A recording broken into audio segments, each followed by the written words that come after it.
Rampachodavaram MLA శిరీషపై MLC Anantha Babu తీవ్ర విమర్శలు చేశారు. ఎమ్మెల్యే మిర్యాల శిరీష కరప్షన్ లో రాష్ట్రంలోనే నంబర్ 1 అని ఆరోపించారు. దోచుకో దాచుకో అన్న స్థితిలో ఎమ్మెల్యే ఉన్నారని, ప్రజల సమస్యలు గాలికి వదిలేశారని విమర్శించారు ఎమ్మెల్సీ అనంతబాబు. ఎమ్మెల్యే శిరీషకి టీడీపీ సర్పంచ్ కు ఉన్న ఆదరణ కూడా లేదన్నారు. శిరీషను ఎందుకు గెలిపించామా అని టీడీపీ కార్యకర్తలు బాధపడుతున్నారన్నారు అనంతబాబు. ఈ రంపచోడ నియోజకవర్గంలో గతంలో చాలా మంది ఎమ్మెల్యేలు పనిచేశారు.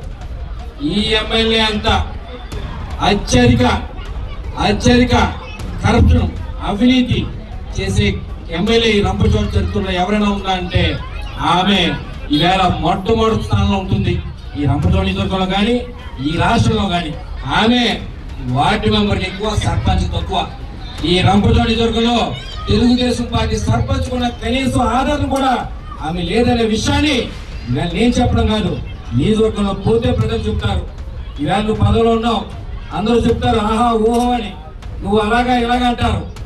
నీ చుట్టూ ఉన్న వాళ్ళ మాటలు కాదు, ప్రజలు ఏం చెప్తున్నారో, నీ గురించి ప్రజలు ఏమనుకుంటున్నారో, నువ్వు ఎమ్మెల్యే అయిన తర్వాత తెలుగుదేశం పార్టీ కార్యకర్తలు, నాయకులు, జెండా పోసలు తలపట్టుకుని ఏ రకంగా బాధపడతారో తెలుసుకుని ముందర నీ పార్టీని చక్కబెట్టుకో, నియోజకవర్గాన్ని చక్కబెట్టు, ప్రజల సమస్య తీర్చే అడుగులు వేయి.